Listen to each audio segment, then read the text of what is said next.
सुनील साजन को लाइए। सुनील साजन जी, 12 दिन संसद नहीं चली है। एक मिनट रुकिए, आप दोनों रुकिए। 12 दिन नहीं, 13 दिन हो गए, 13 दिन हो गए। रुकिए, अलका जी रुकिए, प्रेम जी रुकिए। सुनील साजन को लाइए। सुनील साजन, 13 दिन हो गए इस देश की संसद पे 1 मिनट की कार्रवाई पे 2.5 लाख और 10 करोड़ एक दिन की कार्रवाई पर खर्च होता है। 130 करोड़ पानी में धुल गए। अभी संविधान के तहत क्या देश की जनता को इसका सवाल पूछने का हक नहीं है कि आप चाहे पक्ष में बैठे हो चाहे विपक्ष में, जिस संविधान के तहत, जिस संवैधानिक व्यवस्था के तहत आपको चुनकर उस संसद में भेजा कि आप उनकी आवाज उठाएं, वहां आप हो हल्ला करके संसद की सदन नहीं चलने देते हैं 13 दिन।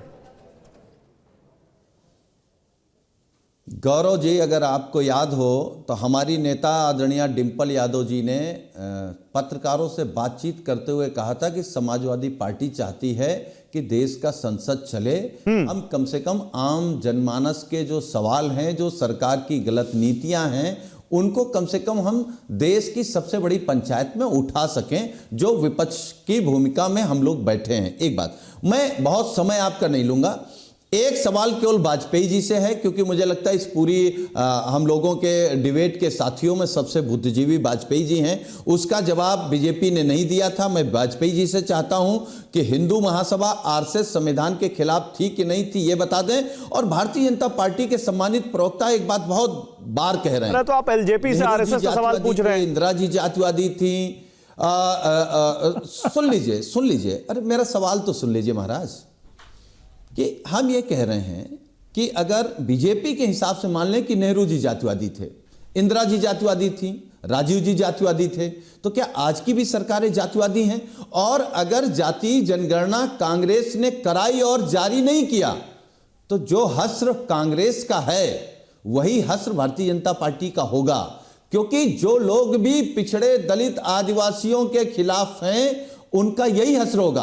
हम कांग्रेस की तारीफ इसलिए कर रहे हैं कि आज कांग्रेस जाति जनगणना की बात कर रही है, संविधान की बात कर रही है, आरक्षण की बात कर रही है, महिला आरक्षण की बात कर रही है, जो समाजवादी पार्टी के परंपरागत मुद्दे रहे हैं, जो शोषित पीड़ित वंचितों के मुद्दे लगातार रहे हैं, जिनको कांग्रेस ने सरकार में रहते नहीं सुना।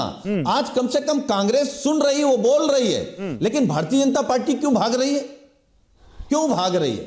क्यों? आपको पिछड़ों से कोई लेना देना नहीं। एक बात तो आप कह रहे हैं कि पिछड़े प्रधानमंत्री जी हैं। आप शायद भूल गए, सुनील साजन जवाब, सुनील साजन आप शायद भूल गए। ये भी तो बताओ। लेकिन देश के, आप सुनिए ना, आप शायद भूल गए। जवाब ए के वाजपेयी देंगे। आप जिस पार्टी के नेता से जवाब मांग रहे हैं उसका नेता खुद पिछड़ा हुआ है। उसी सरकार में एक सांसद होने के बावजूद पिछड़ा हुआ व्यक्ति कैबिनेट मंत्री बनकर बैठा हुआ है, तो वो पिछड़ों का प्रतिनिधित्व करता है कि नहीं करता है? बताइए वाजपेयी जी, जवाब दीजिए। 1 मिनट, एक वाजपेयी जवाब दीजिए। ये सवाल बीजेपी से है। नहीं, आपने वाजपेयी जी से बोला, वाजपेयी जी का टर्न भी, अभी बीजेपी नहीं बोल रही, अभी वाजपेयी जी बोलेंगे। मैं जवाब दे देता हूं। हाँ, वाजपेयी जी जवाब दीजिए। तो उसके बाद बीजेपी का सवाल लेंगे हमसे। अभी लेंगे। वाजपेयी जल्दी बोलिए।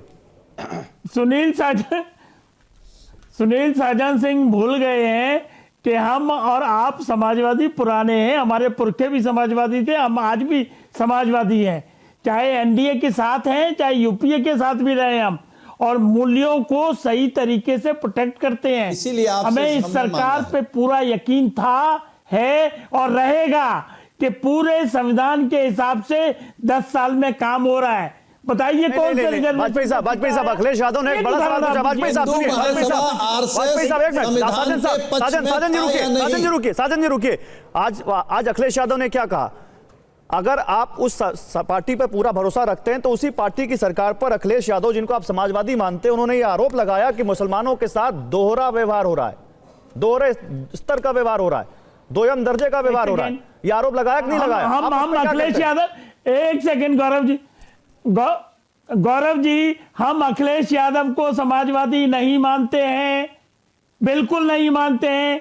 उनको समाजवादी का ए नहीं पता है, उन्होंने उन हालात में कभी जूझा नहीं है। अभी तो आप कह रहे थे इनको समाजवादी, उनके पिता समाजवादी थे। अभी तो आप कह रहे थे समाजवादी। ये सुनील साजन पुराने हैं, इनकी बात कर रहा हूं मैं, पुरखों की बात कर रहा हूं मैं।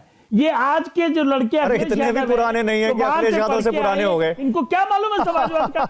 अरे सुनिए ना, इनको नहीं मालूम है, इनको नहीं मालूम। अखिलेश यादव को आप मानिए मेरी बात, हाँ। कौन सी गाड़ी आती है 3.5-4 करोड़ की, उसमें चलते हैं। लंदन में कितनी अच्छा, तो property आपके है, नेता किस गाड़ी में चलते हमको हैं? छेड़- आपके नेता की गाड़ी की कीमत क्या है बताइए? आपके नेता की गाड़ी की हमारी कीमत क्या है? सरकार- आपके नेता के बंगले की कीमत कोई क्या है? गाड़ी नहीं है हमारे नेता के पास, कोई गाड़ी नहीं, कोई बंगला नहीं है। प्लीज एफिडेविट उठा के देख लीजिए, ना गाड़ी है ना बंगला है। पटना में एक मकान है, वाजपेयी और वो जी। मकान स्वर्गीय रामविलास पासवान जी ने बनाया था। चलिए ठीक है, कंचना यादव, ओके, समाजवाद को समझना, जल्दी कंप्लीट समाजवाद कीजिए। को लागू- वाजपेयी जी, लागू एक मिनट, करना वाजपेयी जी। बहुत बड़ी बात होती है। वाजपेयी जी, हम बड़ी उम्मीद के साथ आपसे सवाल किए थे कि आप समाजवाद आरएसएस और और हिंदू महासभा के बारे में बताएंगे, लेकिन आप भाग रहे हैं। वो हमारा सब्जेक्ट है, और वो आप हमारा सब्जेक्ट है। समाजवादियों से क्यों भाग रहे वो हैं? नहीं, उनका वो हमारा सब्जेक्ट नहीं है भाई, सब्जेक्ट आपने आउट ऑफ सिलेबस सवाल पूछ हमारा लिया। सब्जेक्ट आपने आउट ऑफ सिलेबस सवाल पूछ लिया तो कहां से बताएंगे भाई? वो हमारा सब्जेक्ट ही नहीं। सब्जेक्ट ही नहीं है उनका। कंचना, अभी नहीं, अभी हमारा प्रेम शुक्ला subject बताएंगे, नहीं, अभी प्रेम शुक्ला हमारी बताएंगे, रुचि अभी है ना प्रेम शुक्ला subject। बताएंगे, लेकिन कंचना यादव पहले।